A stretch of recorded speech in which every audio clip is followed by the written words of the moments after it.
अस्सलामुअलैकुम, आप देख रहे हैं प्रोग्राम खबर ये है। मैं हूं शाजिया ज़िशान। प्रोग्राम में मेरे साथ है सईद काजी और इस्लामाबाद से हमारे साथ है रोज़ क्लासरा। नाजरीन, आज हम बात करेंगे ISI के साबिक सरबराह अहमद शुजा पाशा के उस बयान की जिसमें उन्होंने कहा है कि हक्कानी नेटवर्क पाकिस्तान के जासूस इदारे ISI और अमरीकी खुफिया एजेंसी CIA ने मिलकर बनाया था। और साथ ही उन्होंने ये भी दावा किया है कि हक्कानी ग्रुप के सरबराह जलालुद्दीन हक्कानी को उस वक्त के अमरीकी सदर रोनाल्ड रेगन ने व्हाइट हाउस में मदऊ भी किया था। जरा देखिए, आज अमेरिका पाकिस्तान पर यह इल्जाम लगाता है कि हक्कानी नेटवर्क के ठिकाने पाकिस्तान में मौजूद है, जबकि इस नेटवर्क को बनाने में अमेरिका ही पेश था। अपने मकासद को हासिल करने के लिए किसी भी ग्रुप की तख्लीक, चाहे वो तालिबान हो या हक्कानी नेटवर्क, आज खुद ही अमेरिका के लिए दर्द सर बनी हुई है। लेकिन पाकिस्तान को किस बात की सजा मिल रही है? क्या सिर्फ साथ देने की? आज हम इस पर बात करेंगे। साथ ही हम बात करेंगे लापता अफराद के लवाहिकीन जो अपने प्यारों की एक झलक देखने के लिए बेताब रहते हैं, उन्हें उम्मीद की एक किरण नजर आई है। सुप्रीम कोर्ट ने कहा है कि लापता अफराद जरूर बाजियाब होंगे, जिसने जो करना है कर ले, किसी से खौफजदा नहीं होंगे। अटॉर्नी जनरल मुनीर मलिक ने लापता अफराद केस में हिरासती मराकज़, उनमें तैनात कमांडेंट्स और जेर हिरासत अफराद की जो तफसीलात है ये सुप्रीम कोर्ट में जमा करा दी है। ये तफसीलात भी हम आपसे आज के प्रोग्राम में शेयर करेंगे। क्या लवाहिकीन को सुप्रीम कोर्ट की जानिब से उम्मीद की जो किरण नजर आई है, क्या वो इसकी रोशनी में अपने बिछड़े हुए अजीजों के चेहरे देख सकेंगे? क्या ये उनकी उम्मीद पूरी होने जा रही है? इस पर आज हम बात करेंगे। इन दो अहम खबरों पर जरूर बात करेंगे, लेकिन उससे पहले खबरें लेंगे क्लासरा साहब और काजी साहब से। जी काजी साहब। शाजिया, एक तो खबर जो हमारी जो सेनेट की एक सब कमेटी है वाटर और पावर की, उसमें बड़ी दिलचस्प तफसील सामने आई है, जो कि कैबिनेट डिवीजन के लोगों ने बताया है कि एक 70 अरब रुपए का बेल आउट पैकेज 2009 में गिलानी साहब ने अप्रूव किया था KESC के लिए, कराची इलेक्ट्रिक सप्लाई कंपनी के लिए। और ये भी बताया गया कि ये इन violation of rules and regulation हुआ था।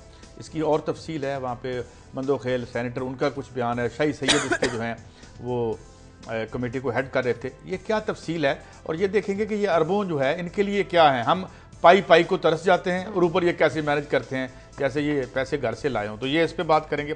सेकेंडली कि जो ट्रांसपेरेंसी इंटरनेशनल की रिपोर्ट आई है, आलमी 107 मुल्कों में, बड़े दिलचस्प उसके फाइंडिंग्स हैं। और एक फाइंडिंग ये है कि 107 मुल्कों में सर्वे किया गया, जिसमें गालिब राय ये थी कि सबसे ज़्यादा जो बदनुमान है वो सियासी पार्टियाँ हैं।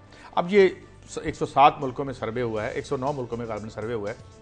तो ये इसकी इस पस मंज़र में देखेंगे ये जो मूवमेंट्स उठ रही हैं यूरोप में, अभी तुर्की में हुई और डेमोक्रेटिक कंट्रीज़ में हुई, तो ये क्या हुआ है, ये क्यों डिस्ट्रस्ट आया है, ये क्या एक डिसकनेक्ट है। और दीगर फिगर्स भी हैं कि और शोबे जो हैं उसमें जुडिशरी कहाँ खड़ी है बदनुमानी में, या जो दयानतदारी में पुलिस कहाँ खड़ी है, लैंड का जो माफिया वो, ये इस पे मैं बात करूँगा। ठीक है, क्लासर साहब के पास चलते हैं। क्लासर साहब, आपके पास क्या है इसके अलावा कि आज आपका कॉलम हम देख रहे थे, चाइना की जो तस्वीर खींची है आपने अपने उस दौरे की, बहुत ही दिलचस्प है, थोड़ी सी हम इस पर भी जरूर बात करेंगे। उसके अलावा आपके पास क्या है? शाजिया, 3 है स्टोरीज हैं। तो एक तो एक्सक्लूसिव स्टोरी है कि जब हम ये चीन में गए हैं तो वज़ीर आज़म नवाज शरीफ साहब की जहाँ भी मुलाकातें हुई हैं चीनी हुकाम से, तो उन्होंने पाकिस्तानी ब्यूरोक्रेसी के खिलाफ शिकायतों के अंबार लगाए हैं। अच्छा। तो हम आपको उसकी अंदरूनी कहानी बताएंगे कि पाकिस्तानी ये ब्यूरोक्रेसी है, क्या इनका कसूर है, हुकूमत का कसूर है, या चीनी हुकाम का कसूर है।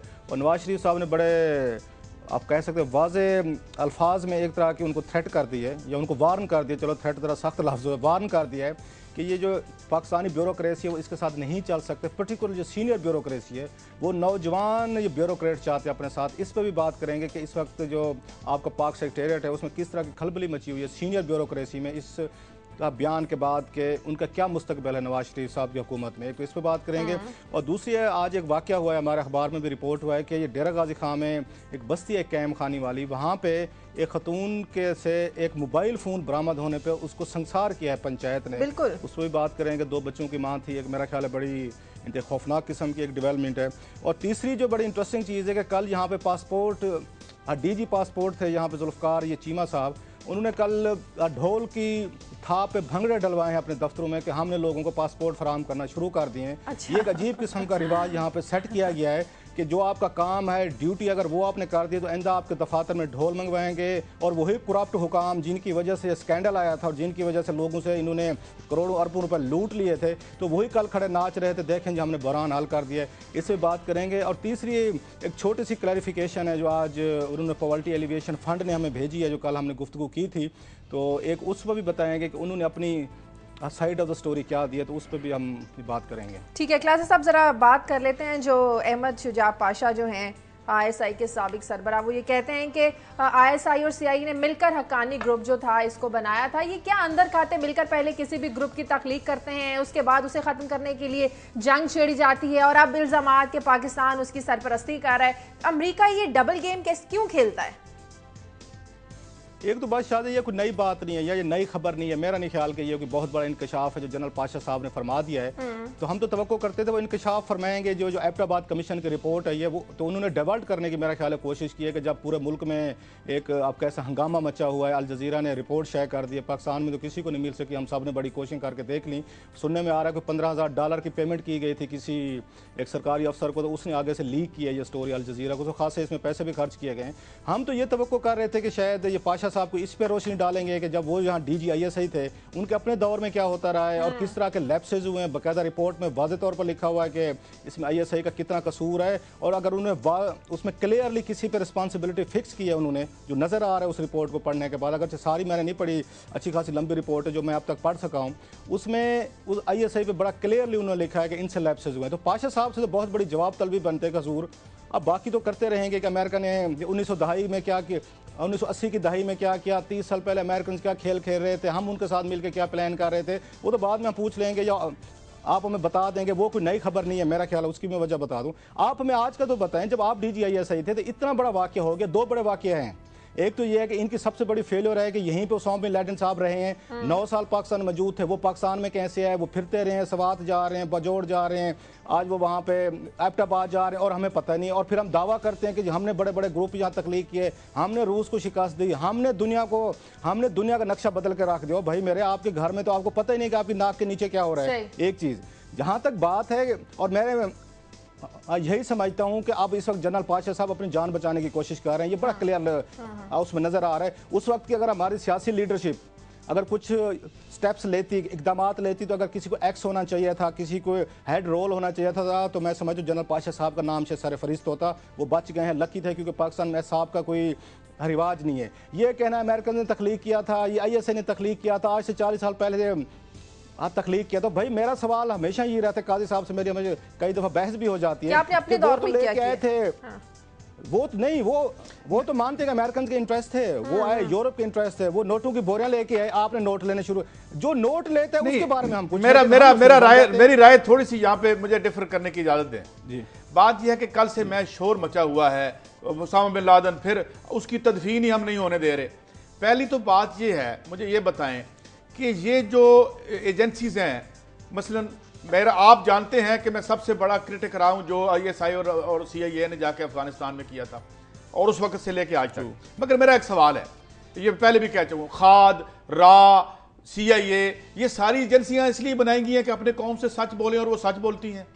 अभी पुरानी बात नहीं करती, 3 साल पुरानी NSA का स्कैंडल अभी आया, नेशनल सिक्योरिटी, वो सारी दुनिया की जासूसी कर रहे हैं, अपने अलाइज की जासूसी कर रहे हैं, झूठ बोलते हैं, कत्ल करवाते हैं, ड्रोन मारते हैं। मैं ये कह रहा हूं, मेरा ये अर्ज ये है कि जिस दिन से फलाह व बहबूद का काम CIA शुरू कर देगी, जिस दिन मुसाद शुरू कर देगी, हम भी, मेरा हालांकि इनसे ताल्लुक कोई नहीं है, मगर इनके भी आप मैं आपसे वादा करता हूं, हम भी इनसे शजरकारी की मुहिम शुरू करवा देंगे।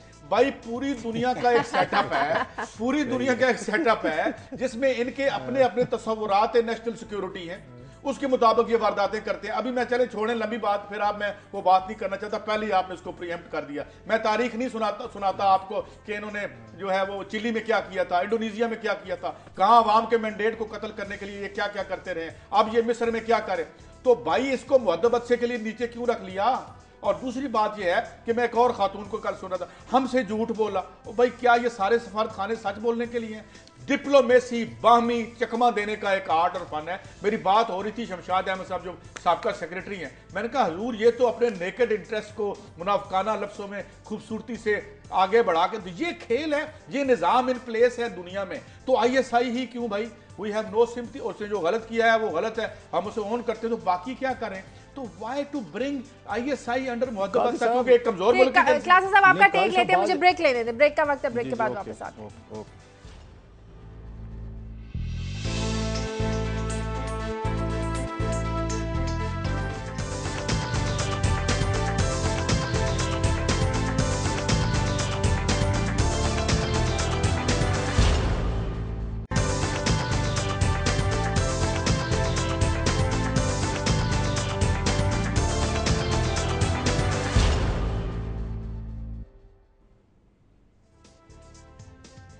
ब्रेक के बाद खुशामदीद। अहमद शुजा पाशा का बयान और हक्कानी नेटवर्क की तख्लीक। क्लासा साहब, आप काजी साहब की बात से इत्तफाक करते हैं कि अमेरिका अपनी नाकामियां हमारे खाते में डालता है? मैं ये इससे काजी साहब से मैं इंतहाई इसके साथ मुद्दबाना पूछूंगा कि चलें वो तो हमारे खाते में डालता है। जो हम ये पाकिस्तान के जितने मसाइल हैं सारे अमेरिकन के पैदा किए हुए, नंबर वन। दूसरे, जब अमेरिकन आते हैं मैं ये समझता हूँ वो पाकिस्तान के साथ बड़ी फेयर डील करते हैं। इनसे पूछते हैं हाँ जी कीमत क्या है। आपको याद है आज तक जनरल जिया साहब के जो अपोलोजिस्ट हैं, सिंपथाइजर हैं, बड़े बड़े लोग, वो बड़े फख्र से हमें बताते हैं कि जनरल जिया साहब को जब उन्होंने $300 मिलियन की ऑफर की, हमने कहा ये तो पीनट्स है, मतलब हमारी कीमत ज्यादा है, कुछ ज्यादा पैसा दिखाओ, कोई माल दिखाओ, हमारा मूड बनने वाला हिसाब है कि ये तो पीनट्स हैं, मतलब हम आपके लिए मर्सनरी बनने को तैयार हैं, हम किराए के फौजी बनने को तैयार हैं, हम आपकी जंग लड़ेंगे, हम आएंगे यहाँ पे जाने कुर्बान करेंगे, अपने बच्चे मरवाएंगे, लेकिन जरा पैसे जरा ज्यादा करो। ये आज तक कोर्ट है, आप सुना करें। जनरल हमीद गुल साहब हमारे बड़े वो है, मेहरबान है, मैं बड़ी उनकी इज्जत करता हूँ, बड़ा जाती तल्लुक है, लेकिन मैं कहे बगैर नहीं रह सकता। कई दफा मैंने उनके इंटरव्यूज में सुना और वो बड़े फख्र से कह रहे होते हैं कि जनाब ये पेशकश हुई तो जनरल जिया साहब ने कहा जी $300 मिलियन को चीज है, ये तो पीनट्स है, ये तो आप हमें आके वो खिला रहे हैं, मूंगफलियां देने की कोशिश कर रहे हैं। मतलब ये था कि ज्यादा माल दो, ज्यादा पैसे दो, तो आप जितना पैसा लगाएंगे उतना हम आपको रिजल्ट देंगे।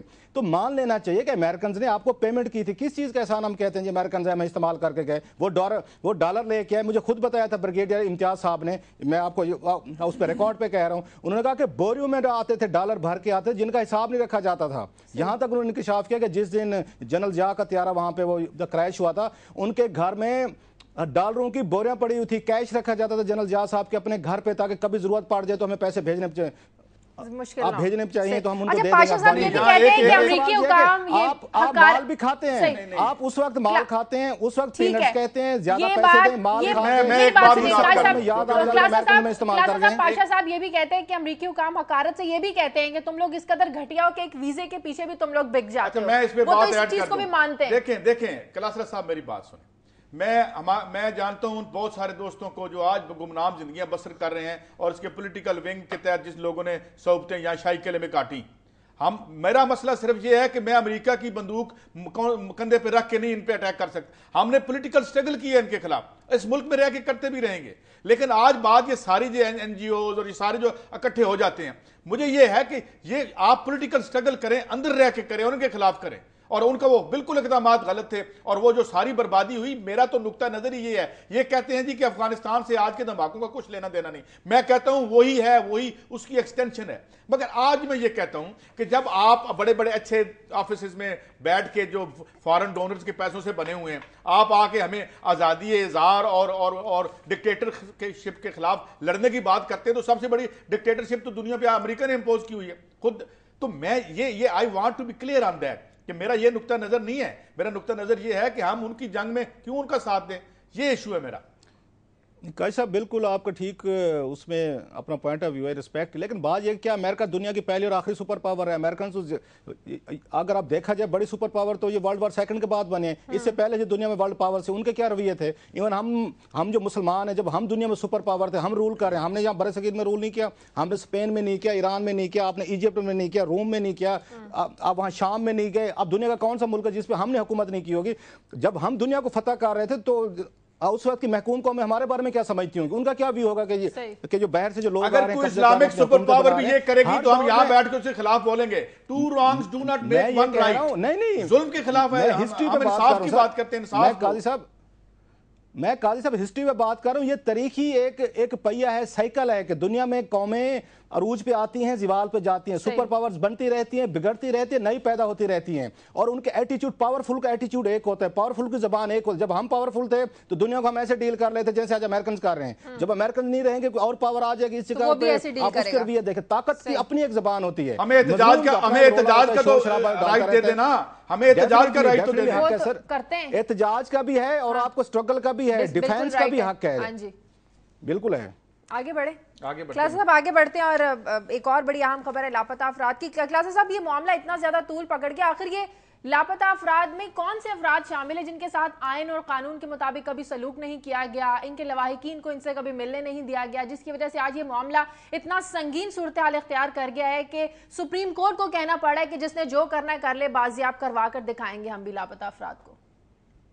इसमें कोई शक नहीं है कि हमारी हुकूमतों और हमारी एजेंसी को चाहिए था। पर्टिकुलर मैं कहूँगा पिछली हमारी हुकूमत है, बहुत सारे उसको काम करने थे, अच्छे काम भी बहुत सारे कर गए, इसमें कोई शक नहीं है। उस पर्टिकुलर 8वीं तरमीम का क्रेडिट आज तक लेते हैं वो। भाई जब आप 8वीं तरमीम बना रहे थे, इतने 102 से ज़्यादा आपने तरमीमें की हैं, उसमें एक तरमीम और भी डाल लेते, जैसे वहाँ पे की है अमेरिकन ने की थी, जैसे ब्रिटिश ने की थी, यूरोप ने की है। आप सारे काम जो गैर कानूनी है, कानून ये बनाने की क्यों जरूरत पेश आती है कि जो काम आप समझते हैं कि मुश्किल है, टफ है, लोग उस पर रजिस्ट करेंगे, आप उसको एक मॉरल ग्राउंड दे देते हैं ताकि रियासत के पास एक मॉरल अथॉरिटी आ जाए किसी को डिटेन करने की, उठाने की, उसको कानून का कवर दें।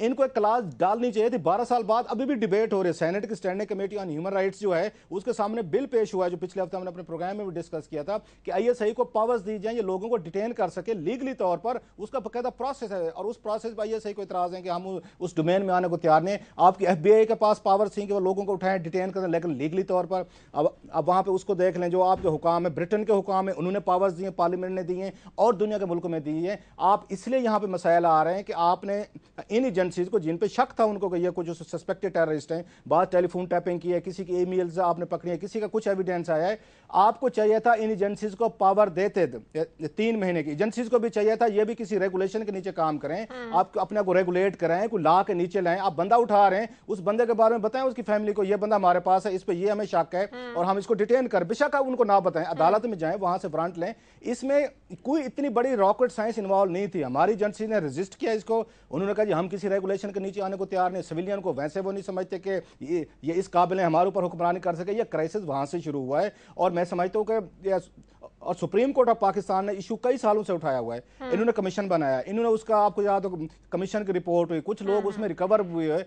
सबसे बड़ा इशू जो शाजिया है जिसको एड्रेस नहीं किया जा रहा वो है बलोचिस्तान में मिसिंग पर्सन का। वहां सबसे ज्यादा बड़ी तादाद है और उसके बारे में तो यहां तक हमने खबर ब्रेक की हुई अपने रोजाना दुनिया में कि वहां के जो डीएजी साहब थे उन्होंने बकायदा उसके पर्चे करवाए। हमारे बहुत सारे टॉप के जिसमें कर्नल हैं, उसमें मेजर्स हैं, उसमें आपके कैप्टन हैं, उनके खिलाफ बलोचिस्तान के 8-10 थानों में बकायदा मुकदमे दर्ज हुए हुए हैं जिनको गिरफ्तार करने के लिए वारंट लेने की वो कोशिश कर रहे हैं और वो उनको वारंट नहीं मिल रहे। So it's a very complicated issue और मेरा ख्याल है इन सीक्रेट एजेंसीज को तामुन करना चाहिए with the parliament, with the supreme court of Pakistan. Laws लेके हैं, रेगुलेशन लेके हैं। इसी तरह जिस तरह आप कह रहे हैं कानून नहीं बनता, इस पर ऐसी बहस होती रहेगी तो ये मामला तो ऐसे ही चलता रहेगा। जी जी बिल्कुल इस पे जी देखिए बात ये है, पहली बात तो ये है कि मैं ये समझता हूँ कि ये रिस्पॉन्सिबिलिटी पार्लियामेंट की है, वो सुप्रीम है। बिल्कुल। अब बात ये है कि ये इतने वीक क्यों हैं, ये काम क्यों नहीं करवा सकते, ये जो इनके पास आईनी ताकत मौजूद है, ये लेजिस्लेशन क्यों नहीं करते। और अभी जिस तरह क्लासर साहब कह रहे थे कि भाई इसका कानून बनाए, रेगुलेट होना ही नहीं अच्छा नहीं होना चाहते तो आप करें ना। आइन में कौन सुप्रीम है? आइन में तो जो आपका जो सेक्रेटरी दफा है वो मेरे ख्याल में ज्यादा उसके पास इख्तियारात हैं, even chief of army staff से या प्राइम मिनिस्टर जो है, जाहिर है वो। तो बात यह है कि अगर आप अपने राइट्स ही एक्सरसाइज नहीं कर सकते तो दूसरों को हम बुरा भला कहते रहेंगे। मैं जब अपना काम ठीक नहीं कर सकता मैं कहूंगा वो लाइट गई हुई थी। कोई डर है, कोई खौफ है? खौफ नहीं है, हिस्टोरिकल वीकनेस है। नहीं, मुझे आप बताएं ना, अभी स्टोरीज पे आएंगे। जब आपने काम ये करना है कि जी उधर 17 अरब रुपए का बेल आउट दे दो, बनता है या नहीं बनता, this is not your priority. अब और आज जो मैं अगली स्टोरी करूंगा कि वाई पॉलिटिक्स से पूरी दुनिया में, ये मैंने ट्रांसपेरेंसी इंटरनेशनल मैं नहीं चलाता भाई, ये एक इंटरनेशनल ऑर्गेनाइजेशन है और वो खुद कह रहे हैं कि जनाब, ये मैं बाद में स्टोरी पे आऊंगा, मगर बात ये है कि ये काम किसने करवाना है। और दूसरी बात ये मैं इसको भी जोड़ के देखूं, अगर आज हमने ये स्टोरी की है कि हक्कानी नेटवर्क उसने बनाया था, तो आज हमने मिसिंग पर्सन की स्टोरी भी कर रहे हैं। तो हमारे अंदर की जो स्ट्रगल है वो मौजूद है कि लोगों के जो फ्रीडम है, जो राइट्स हैं, वो उनको बहाल करें। हम आपसे बात करेंगे, मामला करेंगे, लड़ेंगे भी और जो ये राइट्स जो है रिस्टोर करने के लिए बात भी करेंगे, मगर हम किसी के इमा पे नहीं करेंगे क्योंकि हम अब तो ये हमारा पॉइंट ऑफ व्यू है और ये बिल्कुल सुप्रीम कोर्ट ठीक कर रही है। इनको किसी रेगुलेशन किसी में फ्रेमवर्क में लेके आए, ठीक है, हर मुल्क में कानून है, यहां भी कानून बनाएं और जो है इस इशू को रिजॉल्व किया जाए। रोजाना जो है इस पर हम बहस करते अच्छे नहीं लगते। तो इस बार पार्लियामेंट में इस पर बहस अभी भी चल रही है क्लासर साहब कि इस पर कानून बनना चाहिए नहीं बनना चाहिए, कुछ संजीदगी देख रहे हैं? एक अच्छा काम हुआ था, सदर साहब ने, जरदारी साहब ने एक ऑर्डिनेंस जारी किया था जिसको फाटा पे एप्लीकेबल किया गया था और वही पावर्स उनको दी गई थी जिसकी हम बात कर रहे हैं कि आप वहां पे, क्योंकि आपका जंग ज़्यादा इलाका है, बहुत सारे सस्पेक्टेड टेररिस्ट उठाते हैं, उनसे इन्वेस्टिगेशन करनी है। एक बाकायदा लॉ आया था और वो अभी भी मौजूद है जिसपे एक ब्रीफिंग दी गई थी यहाँ पे एक कौमी असम्बली की कमेटी को, जिसमें कहा गया था और बाद में उसको सेनेट काबीना के पास भी वो रिकमेंडेशन गई थी कि इस लॉ को पूरे मुल्क पे आप नाफिज कर दें, लेकिन उस पर अच्छी खासी रेजिस्टेंस हुई थी कि जो हालात फाटा के ट्राइबल एरियाज के वो पूरे पाकिस्तान के नहीं है। जिस तरह की आप उनको स्वीपिंग पावर्स आप दे रहे हैं वो ट्राइबल एरियाज तक ही रखें तो ठीक है, अब वहीं पे मरकज बने। अब हो ये रहा है जहाँ पे कॉम्प्लिकेशन आ रही है कि जो पाकिस्तानी एजेंसीज हैं ये अब वो जो लॉ आया हुआ है जो मैंने कहा कि उसमें अब ट्राइबल एरियाज पे अप्लीकेबल है, 3 महीने के लिए उठा लें, उनको डिटेंशन कैंप में रखें, इन्वेस्टिगेशन करें, बाकायदा एक सेट ऑफ पैटर्न है कैसे कैसे करना है, बेगुनाह है तो छोड़ दें, अदरवाइज उनको अदालतों में लेके जाएं। हाँ। इसका सबसे बड़ा बेहतर हल यही था कि आप इस पे रेगुलेशन पाकिस्तान के लिए लेके आए। अब यहाँ से ले ये लोग उठाते हैं जिस पे ये सुप्रीम कोर्ट ऑफ पाकिस्तान भी ऑब्जर्वेशन दे रही है, इनको यहाँ से लेके उसमें वो डिटेन करते हैं जो वहां पे इन्होंने सेंटर बनाया हुआ है उसमें ये फाटा में, उस पे इतराजात हो रहे हैं कि बंदा यहाँ से पकड़ा गया, आप उसको फाटा कैसे शिफ्ट करके लेके जा रहे हैं, पाकिस्तान डिफरेंट टेरिटरी है और फाटा का एक डिफरेंट स्टेटस है पाकिस्तान के पास, उस पे हैं। अब सेनेट की कमेटी ने जो इशू उठाया उसके सामने ना वजारत दिफा पेश होने को तैयार है ना ISI पेश होने को तैयार है। एटलीस्ट वो ये कह रहे हैं कि आप आए, हमें अपना पॉइंट ऑफ व्यू तो बताएं। हमने एक प्रपोज कुछ अमेंडमेंट्स दिए हैं और इसमें खास हमने लास्ट वीक में जैसे मैंने कहा उसके शेयर भी किए। इट्स ए टफ वन, कोई शक नहीं है कि उसमें जितनी रेगुलेशन वो लाना चाहते हैं, बुड्समैन बनाएंगे, उसमें ट्रिब्यूनल बनाएंगे, ये अच्छी खासी उनके लिए किसी एजेंसीज के लिए ओवरसाइट बड़ा मुश्किल काम होता है कि उसके काम को ओवरसाइट किया जाए। लेकिन अब इसके बगैर दुनिया चलेगी नहीं, इन एजेंसीज को कहीं ना कहीं रेगुलेशन के नीचे आना पड़ेगा। सेनेट की स्टैंडिंग कमेटी को ये चाहिए कि इस पर दबाव अपना बरकरार रखें। वो बात काई साहब की ठीक है कि जब हमारे ऊपर टैक्स लगाने हो, हमसे भत्ते लेने हो, पैसे लेने हो तो बड़े पावरफुल हैं सुप्रीम में। जब आपने लोगों को उनकी बेसिक ह्यूमन राइट्स की उनकी प्रोटेक्ट करना है उस वक्त आप कहते हैं हम देखिए ना साहब, मैं आपकी बात को सेकंड कर रहा हूं। हम इनको वोट देते हैं कि ये जो परमानेंट ब्यूरोक्रेसी एस्टैब्लिशमेंट है इसको जाके हमारे राइट रिस्टोर करवाएं, इनसे हमारे डिक्टेटरशिप का रास्ता हमेशा के लिए बंद कर दें। इकोनॉमिक राइट्स थे, मैं एक बात कहनी भूल गया, हमें ये तो पता चल गया कि वो आए और ओसामा बिन लादेन को उठा के ले गए। हमने कभी जिक्र किया है कि हमारी जो खजाने हैं, जो हमारी मिनिस्ट्री ऑफ फाइनेंस है, वहां कब ड्रोन और हेलीकॉप्टर आते हैं, वहां पॉलिसीज कौन बनाता है? जो असल में एक ओसामा बिन लादेन उठा के ले गए, रख के वो उस वक्त तक एक गैर अहम आदमी बन चुका था, उसकी कोई अहमियत नहीं थी और खुद उसकी जेब में एक जो विल पड़ी हुई थी उसका कहना, उसमें खुद लिख किया कि जनाब मेरे बच्चे अलकायदा में ना जाएं। गोया वो परेशान था जो उसने किया, वो पुरानी बात। मैं ये कह रहा हूं कि हम जब इकोनॉमिक ड्रोन मारते हैं, ये आके डेली जो है वो लेके आते हैं रेसिपीज अपने अवाम पे, ये भी टैक्स लगा दो, ये भी लगा दो, ये भी लगा दो। ये है जो अफेक्ट करता है ओसामा बिन लादेन से ज्यादा अवाम को। क्लासेस मुझे एक ब्रेक भी लेनी है, ब्रेक से पहले कॉलर है मियां चैनल से मंजूर। हलाओ जी। वालेकुम सलाम जी। मैं सबसे पहले तो अपना क्लासरा साहब से अप्रिशिएट करना चाहता हूं जो ये दुनिया न्यूज में कॉलम लिखते हैं, मैं बहुत पसंद करता हूं और ये वाकई एक अच्छे कॉलम नवीस और जर्नलिस्ट हैं। मैं इनको खराजे तहसीन पेश करना चाहता हूं कि ये वाकई सच और हक की बात करते हैं, वरना हमारा मीडिया तो सूरत हाल ये है कि आप एबटाबाद कमीशन जब शुरू हुआ था, अब बड़े बड़े एंकर जो थे और बड़े बड़े अपने आप को तजिया नगार कहते थे, आप उनकी गुफ्तगू निकाल के सुन लें, उनका फोकस टोटल आसिफ जरदारी था, उनको टारगेट किया जा रहा था और अब कमीशन भी खामोश है और वो तजिया नगार भी खामोश है। खुदा के लिए मीडिया जब सच बोलने का ऐलान करता है तो वो सच भी बोले, अवाम को हकायक बताए, लोगों को गुमराह ना करे। जिस तरीके से उस कमीशन ने गुमराह किया है लोगों को, बिल्कुल मीडिया भी उतना ही जिम्मेदार है। और जिस तरह उस कमीशन में कहा गया है कि जो बावकार लोग हैं वो कौम से माफी मांगे, इसी तरह मीडिया के वो लोग भी माफी मांगने ठीक है। बहुत शुक्रिया आपका, बहुत शुक्रिया क्लासा साहब। इस पर मैं आपके कमेंट और टेक जरूर लूंगी, लेकिन मुझे एक ब्रेक लेनी है। ब्रेक के बाद जब वापस आएंगे तो बात करेंगे कि वज़ीर-ए-आज़म नवाज शरीफ ने पाकिस्तानी ब्यूरोक्रेसी के खिलाफ शिकायतों का अंबार क्यों लगाया, इसकी अंदरूनी कहानी क्या है, ये शेयर करेंगे हमारे साथ क्लासा साहब एक ब्रेक के बाद।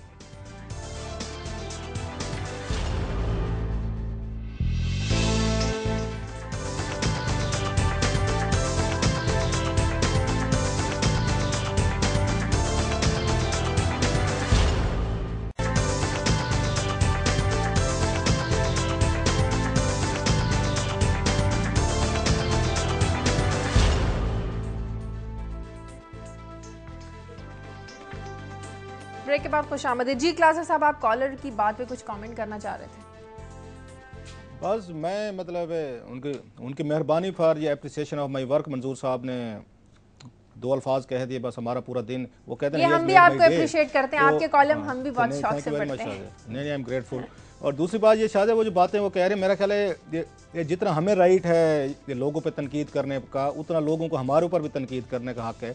और हम कोई फरिश्ते हम भी नहीं हैं, हमसे भी लैप्सेस होते हैं, हमारा भी फ्लॉड ओपिनियन हो सकती है, हमसे भी आप कहते हैं एरर ऑफ जजमेंट्स हो सकते हैं, ट्रैजिक फ्लॉ हमारे भी हो सकते हैं इसमें। ये एक और चीज़, हमारी ईगोज इतनी ज़्यादा पावरफुल हो चुकी हैं जर्नलिस्ट के तौर पर, कॉलमिस्ट या ओपिनियन मेकर, हम मानते नहीं, एतराफ़ नहीं करते। हम उनसे तो तवक्को कर रहे होते हैं, ये जो रूलिंग लीड है कि अगर उनसे गलतियाँ हुई हैं वो माफ़िया मांगे हैं, वो ट्रूथ एंड रिकन्सिलिएशन कमीशन बनाएं। इसी तरह का ट्रूथ एंड रिकन्सिलिएशन कमीशन अगर मीडिया के बारे में बन गया तो पता नहीं क्या क्या इंकशाफात और क्या क्या चीज़ें सामने है कि हम कहाँ कंप्रोमाइज़ करते हैं, हम कहाँ पर जाके गलत या सही फेवर्स कर रहे होते हैं। सो उनको राइट है मंजूर साहब को, जो उनका फ़ोन था, and he has the right to criticise. बात उनकी ठीक है, तो एंकर्स वगैरह जो हैं हम बाज़ दफ़ा ज़्यादा स्वीपिंग स्टेटमेंट ले लेते हैं, ज़्यादा पोजीशन ले लेते हैं, ज़्यादा क्रिटिसिज्म हम, जो मेरा ख्याल है हम पब्लिक सेंटीमेंट को बाज़ दफ़ा फॉलो करने लग जाते हैं। मेरी हमेशा अपने दोस्तों से बहस रहती है कि मीडिया का काम उनको फॉलो नहीं करना होता, उनको तो ये थोड़ा सा लीड करना होता है। अगर आप फॉलो करने के चक्कर में पड़ गए तो आप उस क्राउड में फंस के रह के जाएंगे, फिर आप नई बात नहीं कर सकेंगे। इसलिए मीडिया को ये देखना चाहिए कि उसने एक लीड करना है पब्लिक ओपिनियन को, पब्लिक ओपिनियन बनानी है या पब्लिक ओपिनियन का हिस्सा बनना है। तो इसमें मेरा ख्याल है हमें थोड़ा सा मीडिया को देखना होगा, अपने रोल को उसको एवेल्यूएशन करनी है। क्लासी साहब, आपकी खबर की तरफ आते हैं। पाकिस्तानी ब्यूरोक्रेसी के खिलाफ मियां नवाज शरीफ ने क्या शिकायतों के अंबार लगाए हैं, अंदरूनी कहानी क्या है, जरा ये शेयर कीजिए। एक शायद इससे पहले कि वो मैं स्टोरी आपके साथ शेयर करूँ कि चीनी हुकाम ने ये नवाज शरीफ साहब को ये क्या क्या शिकायतें की हैं पाकिस्तान के ब्यूरोक्रेट्स के खिलाफ, पर्टिकुलर जो सीनियर ब्यूरोक्रेसी, और उस पर नवाज शरीफ साहब कितने इस वक्त गुस्से में हैं, बरहम हैं, और आते ही उन्होंने कुछ ना कुछ यहाँ पे जो टॉप हमारे ब्यूरोक्रेट्स हैं उनके हेड्स रोल होंगे। उससे पहले कल हमने ये प्रोग्राम किया था यहाँ पे पॉवर्टी एलिवेशन फंड पे एक स्टोरी की थी, आपको याद होगा। तो मंजर इलाही साहब हैं जो उनके डायरेक्टर मीडिया हैं, तो उन्होंने मुझसे रब्ता किया था, तो उन्होंने अपनी साइड ऑफ द स्टोरी दे दी। जो हमारा सारा कल फोकस था मेन वो ज़्यादा था जिस पे वो था कि शायद ये पॉवर्टी एलिवेशन फंड जो है ये ऑडिट नहीं करवाता, इस वजह से हुकूमत से पैसे तो लेते हैं लेकिन ऑडिट कराने को तैयार नहीं है। तो मंजर अली साहब का अब ये कहना है कि हमारा ऑडिट होता है बाकायदा तौर पर। अब तक ऑडिटर जनरल पाकिस्तान 3 हमारे ऑडिट कर चुके हैं और उन ऑडिट की रिपोर्ट जो है पब्लिक अकाउंट्स कमेटी के सामने पेश भी हो चुकी हैं, एक बात। और वो कहते हैं हम उनको जवाब दे भी हैं, जो पैसे उनसे लेते हैं उसका हम हिसाब किताब हुकूमत को देते हैं। 1 दूसरा वो कहते हैं बोर्ड ऑफ डायरेक्टर्स जो हैं इनके वो दूसरे बोर्ड ऑफ डायरेक्टर से हट के हैं, मोस्टली फाइनेंस मिनिस्ट्री या इस तरह के भी लोग उसमें शामिल हैं, कुछ प्राइवेट सेक्टर है और कुछ हुकूमत के होते हैं। वो कहते हैं कि इसमें हम ना कार लेते हैं ना पक्स एंड प्रिविलेजेस लेते हैं, हम कोई आए सच कोई मरात नहीं लेते जो हमारा बोर्ड ऑफ डायरेक्टर्स है। ये तो ये मंजर इलाही साहब का पॉइंट ऑफ व्यू, लेकिन मेरी अपनी इन्फॉर्मेशन है कि इनके बोर्ड के मेम्बरान जो हैं, आपका मुझे नहीं पता, मैं लेटेस्ट में उस पर क्लेम नहीं कर रहा, लेकिन कुछ अर्सा पहले मैंने इस पर ज़रूर स्टोरी की हुई है कि इनके पास इनके बोर्ड के मेम्बर जो कुछ थे उस वक्त जो पहले वाले थे वो कुछ इनसे पक्ष भी लेते थे, उन पे और भी कुछ इल्ज़ामात लगते थे। मौजूदा बोर्ड के बारे में मेरी अभी कोई आप कह सकते ताज़ा इन्फॉर्मेशन नहीं है। तो सो सिंपली मैंने मंजर अली साहब की जो क्लैरिफिकेशन आई थी उनकी तरफ से वो मैंने कहा कि मैं नाजरीन तक। अच्छा, मैं भी क्लास साहब, चूंकि मुझे भी कल फोन आया था, हमारे पुराने वो कुलीग भी हैं, और यही बात जो आपने कह दी इसे दोहराने की जरूरत नहीं है, मगर हम जो देख रहे थे कि जो ये हमारा कोई मकसद नहीं है किसी को मलायन करना, जो पैसे दिए जा रहे हैं ठीक लोगों को दिए जा रहे हैं, ठीक हैं या नहीं हैं। शिकायतें आ रही थी जी कि वहाँ पे जो इनको शायद इनके इल्म में भी ना हो कि इनके दिए हुए पैसों से लोग, कल मुझे बहुत फ़ोन आए कि जी ये 48% तक इंटरेस्ट रेट जो है वसूल कर लेते हैं, लेकिन शायद इनके इल्म में ना हो। तो हम इस पर बात मेरे ख्याल में करते रहेंगे। सही। क्लास साहब जी आगे बढ़ते हैं।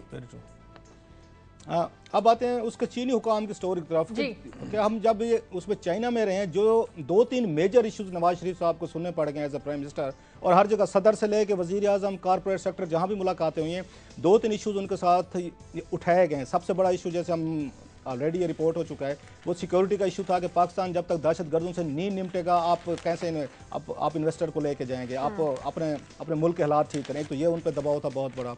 और दूसरा जो सबसे बड़ा दबाव आया है नवाज शरीफ साहब पे या तनकीद की गई, वो चाइनीज़ हुकाम ने यह कहा है हम आपके यहाँ इन्वेस्टमेंट तो भेजते हैं, हमारा इन्वेस्टर भी आने को तैयार है, कॉर्पोरेट सेक्टर के लोग भी आते हैं, चाइनीज़ कंपनीज भी आती हैं, लेकिन आपकी जो ब्यूरोक्रेसी है वो तामुन नहीं करती, वो इनको ब्लॉक करती है, फाइलों पर एतराज़ात करती है, डिलेइंग टैक्टिक्स यूज़ किए जाते हैं। और मसलन एक जैसे बैंक का लोन हम स्टोरी है कि $115 मिलियन का लोन उसे एग्जिम बैंक से 2009 से अप्रूव होकर पड़ा हुआ है और हमने यूटिलाइज नहीं किया, जिस पे हमें डेली $1400 का उस पर जुर्माना देना पड़ रहा है। $14 लाख से ज़्यादा हम उस बैंक को पेमेंट कर चुके हैं, अगरचे लोन हमने यूटिलाइज नहीं किया। जो 75 लोकोमोटिव्स आने थे उसमें क्योंकि करप्शन हुई है, उसमें स्टोरीज आ रही हैं, उसमें इरेगुलरिटीज आ रही हैं। सो चीनीज़ हुकाम ने तमाम का तमाम जो मलबा है वो पाकिस्तान की ब्यूरोक्रेसी पे डाला है। और नवाज शरीफ साहब का जब इंटरेक्शन हुआ मीडिया के साथ, उनका यह कहना था कि हमें ये बूढ़े ब्यूरोक्रेट नहीं चाहिए, बड़ा क्लियरली उन्होंने कहा। उन्होंने कहा जी मुझे यंग गो गेटर्स चाहिए जो बिल्कुल आएँ और उनको जो कहा जाए वो कर दें। सो एक उन्होंने वहाँ पे एक मैसेज भेजा पाकिस्तान की सीनियर ब्यूरोक्रेसी के लिए कि जनाब आपकी हमें ज़रूरत नहीं है, आप अपना बिस्तरा बोरिया बांध लें, जब आप खुद लाइन लगें, जब तक रिटायर नहीं होते घर बैठें, हम आपको अपने साथ ये चलाने को लाने को तैयार नहीं है। ये मैसेज बड़ा क्लियरली नवाज शरीफ साहब ने दिया है। अब इसमें काजी साहब 2-3 चीज़ें शाजिया जी जी। एक तो ये चीज़ है कि मेरी कल कुछ ब्यूरोक्रेट से बात हुई कि आपका क्या पॉइंट है, आपका पॉइंट ऑफ व्यू क्या है, आपका साइड ऑफ द स्टोरी क्या है। They came out with interesting story. वो कहते हैं ये कवानीन हमने तो नहीं बनाए, ये खुद हुकूमतें बनाती हैं, कवानीन बनाती हैं, रूल्स ऑफ बिजनेस बनाती हैं, प्रोसीजर बनाती हैं, पार्लियामेंट से अप्रूवल लेके हमें कहा जाता है इनको फॉलो करें। हमारी ट्रेनिंग भी ये होती है। वो कहते हैं अगर ये रूल्स हमें अलाउ नहीं करते किसी को ठहका, मसला इनको कहा जाता है, जो पिछली हुकूमत में हमने देखा है, अभी नवाज शरीफ साहब को हम देखेंगे ये क्या करते हैं कि पिछली हुकूमत का बिल्कुल एक सेट पैटर्न रहा है। सिंगल इन्होंने टेंडर पे इन्होंने अरबों रुपए के ठेके दे दिए। एक बंदा आता है, बोली लगाता है, एक बंदे की मर्जी है, वो कहते हैं 10 रुपए में ये आपको मैं ये काम करके दूंगा या 10 अरब में ये कहते हैं ले लें। वो कहते हैं कहीं पे कानून में पेपर रूल्स में कहीं नहीं लिखा हुआ है कि आप इनको सिंगल टेंडर दे सकते हैं, वो चाहे चाइनीज हूँ, अमेरिकन हूँ या कोई भी हो। वो कहते हैं जब हमसे ये कहा जाएगा इस रूल को आप इग्नोर करें और इनको दे दे ठेका, तो हम कैसे करेंगे। कल को नैब आके उठा लेती है। तो नैब ने यहाँ पे सैकड़ों आप देख लें पिछले दौरे हुकूमत में इन्होंने अफसरों को उठाया, जेलों में डाला, उनको प्रोसिक्यूशन करने की कोशिश करती है। वो कहते हैं हम रूल को फॉलो नहीं करते तो नैब आके हमें पकड़ लेती है और हमारे ऊपर इल्जामात लगते हैं। अगर हम फॉलो करते हैं तो मियाँ साहब नाराज हो जाते हैं जी कि आप डिलेइंग टैक्टिक्स कर रहे हैं। वो कहते हैं इसका एक ही हल है, जहाँ जहाँ हम समझते हैं कि बॉटल नेक्स हैं, हर्डल्स हैं, आपकी इन्वेस्टमेंट में प्रॉब्लम पैदा कर रहे हैं, आप उन रूल्स को उठाएं, चेंज कर दें। आप रूल्स भी चेंज करने को तैयार नहीं, आप कहते हैं ब्यूरोक्रेसी चेंज हो जाए। तो ये एक अजीब, वो कहते हैं ना कि पहले अंडा आया या मुर्गी वाला हिसाब हो रहा है कि पहले आप रूल्स को तब्दील करेंगे या पहले उसके बाद ब्यूरोक्रेसी को कहेंगे आप अपना रवैया ठीक करें। इसलिए हम देख रहे हैं कि आला अफसरान के तकर्रुर तबादले भी हो रहे हैं। आज दुनिया में लीड भी लगी हुई है कि 5 सरकारी इदारों के सरबराह भी फारिग कर दिए गए हैं। लगता है ये प्रोसेस शुरू हो रहा है। वो तो खैर वो शाजिया उनका राइट है, मैं समझता हूँ पीएम नवाज की हुकूमत है, ये उनका राइट बनता है कि अपनी मर्जी का अफसर लाएं, मर्जी की टीम लाएं, डिलीवर उन्होंने करना है ताकि कल को हम उनसे पूछ सकें कि आप आए थे, आपने डिलीवर किया ना किया। उनके पास ये बहाना नहीं होना चाहिए मेरी आपकी या ये काजी साहब की मर्जी का बंदा बैठा हो, लिहाजा अब ये थे अब ये देखें हमारे साथ ताउन नहीं कर, ये तो उनको हक है। लेकिन हक ये भी साथ में है कि जो बात करें मेरिट पे लगाएं, कम्पिटेंट आदमी लगाएं। नवाज शरीफ साहब आप ये चाहते हैं वो बूढ़े ब्यूरोक्रेट से थक गए हैं और मुझे नहीं पता उनका ये क्राइटेरिया क्या है कि किसको वो बूढ़ा समझते हैं, आउटडेटेड समझते हैं, आउट फैशन समझते हैं। क्या 50 साल के बाद जो है उनके नजदीक वो बूढ़ा है, 55 साल वाला उनके ये काम या काम ना करने वाला बूढ़ा है, ये भी क्राइटेरिया हो सकता है।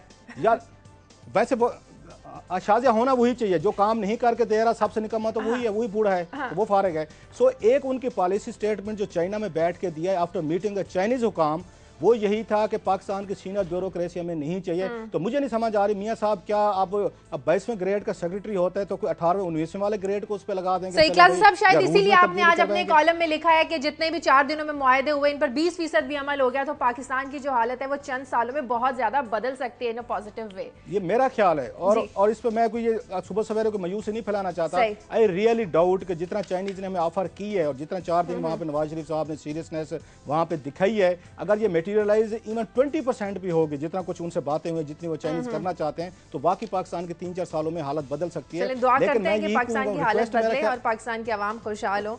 मुझे प्रोग्राम में ब्रेक लेनी है क्लासेस साहब, ब्रेक का वक्त है, ब्रेक के बाद वापस आते हैं।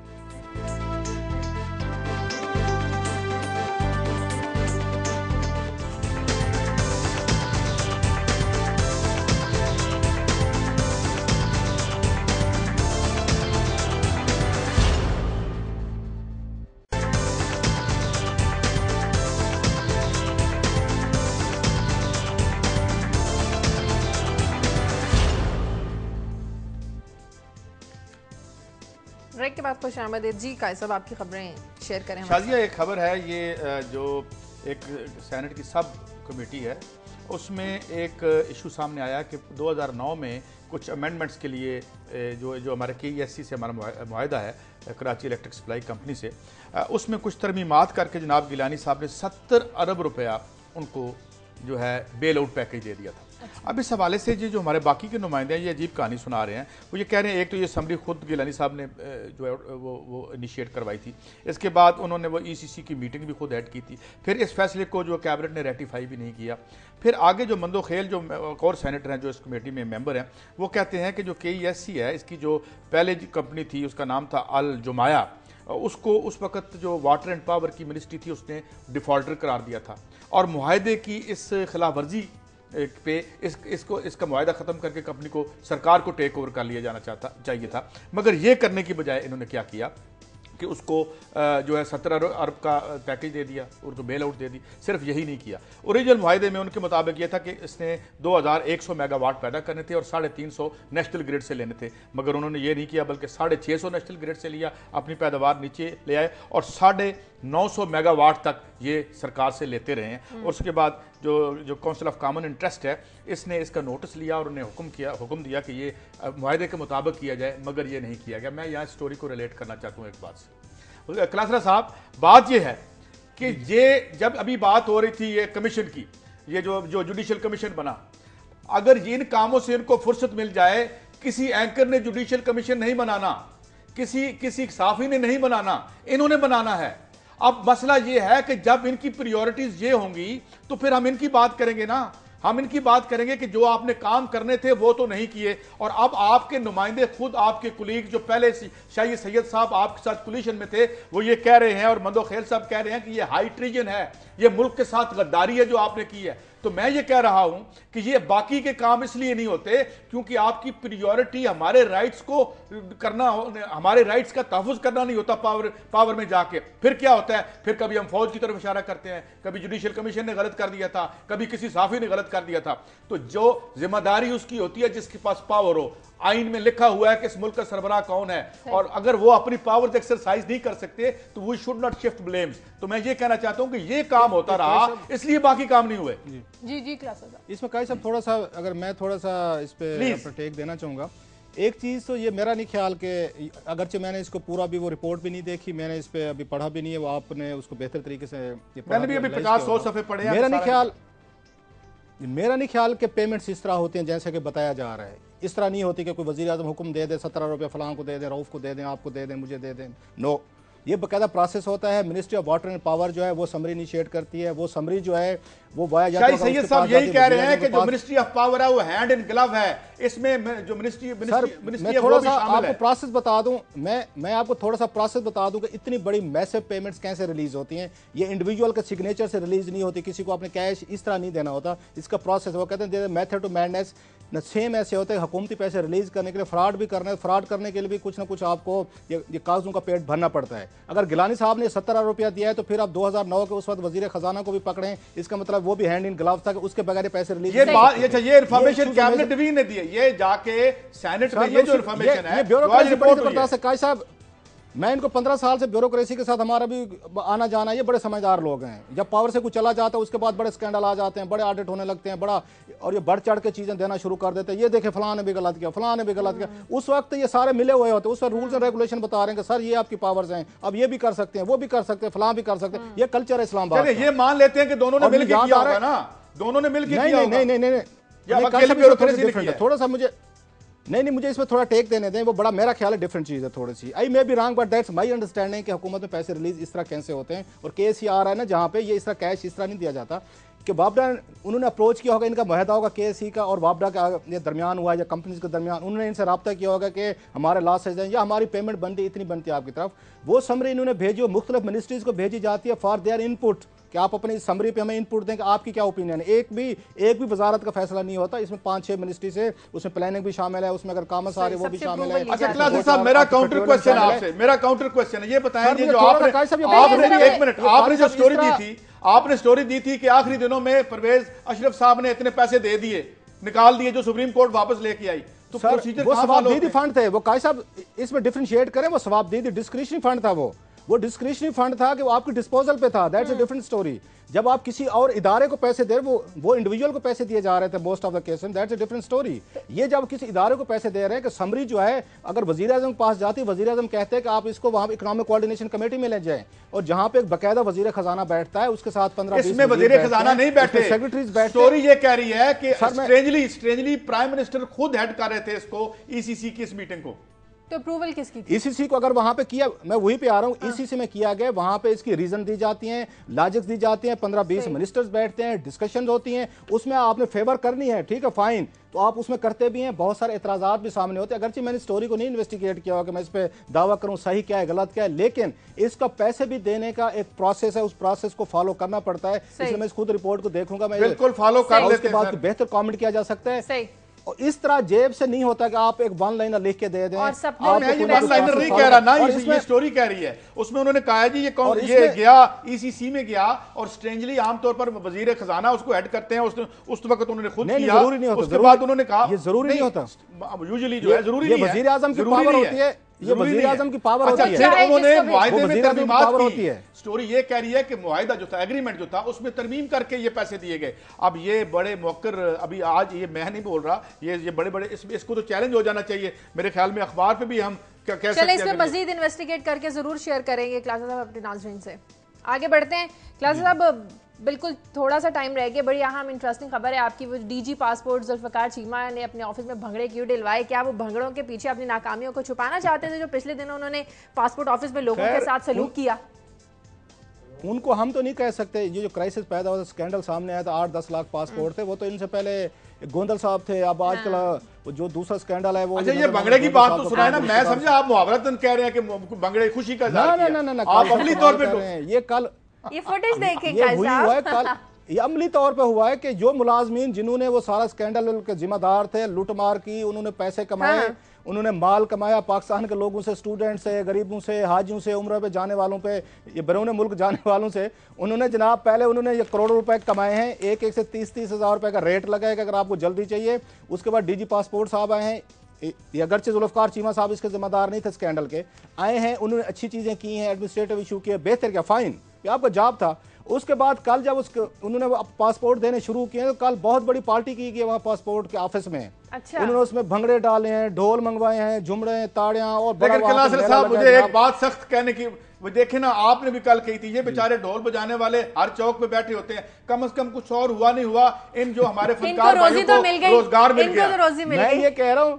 मैं ये कह रहा हूँ ये अजीब सा काम शुरू हो गया कि अब हर सरकारी दफ्तर में, और हमारे दोस्त तहर फतेह मलिक साहब, तो कल उन्होंने उनसे भी बात हो रही थी, मलिक साहब ने मुझे स्पेशली पॉइंट आउट किया कि जनाब हमारी सरकारी ड्यूटी है, हमें तनख्वाह मिलते, काम मिलते, तो क्या हर इदारा पहले ब्लॉक करेगा, एक स्कैंडल पैदा करेगा, पैसे खाएगा, माल कमाएगा, दबाव आएगा, मीडिया खबरें देगा, उस क्राइसिस को हल किया जाएगा, फिर ढोल मंगवाए जाएंगे और मुलाजमीन फिर उसमें झुमरे डालेंगे, ताड़ियां मार। ये किस तरह का कल्चर आप सरकारी दफ्तरों में इंट्रोड्यूस कर रहे हैं? जुल्फकार चीमा साहब माशाल्लाह बड़े समझदार आदमी लगते हैं, उनकी मौजूदगी में, और वैसे कॉलम अगर आप उनके कभी पढ़ लें तो लगता है कि वो हर बात पे ये कोई ना कोई उसमें फतवा जारी किया होता है कि फलां ने भी गलत किया, फलां ने किया। इस तरह की रिवायात नहीं होनी चाहिए सरकारी दफ्तरों में। बुरा लगता है कि आपने अगर कोई मसला हल किया, ये आपकी बेसिक प्राइमरी ड्यूटी है, आपको एक्शन लेने चाहिए था गलत लोगों को, आप सिस्टम बेहतर कर देना चाहिए। और ढोल बजते रहे, कल पूरे इस्लामाबाद लोग हंसते रहे कि ये क्या काम कर रहे हैं यहाँ पे।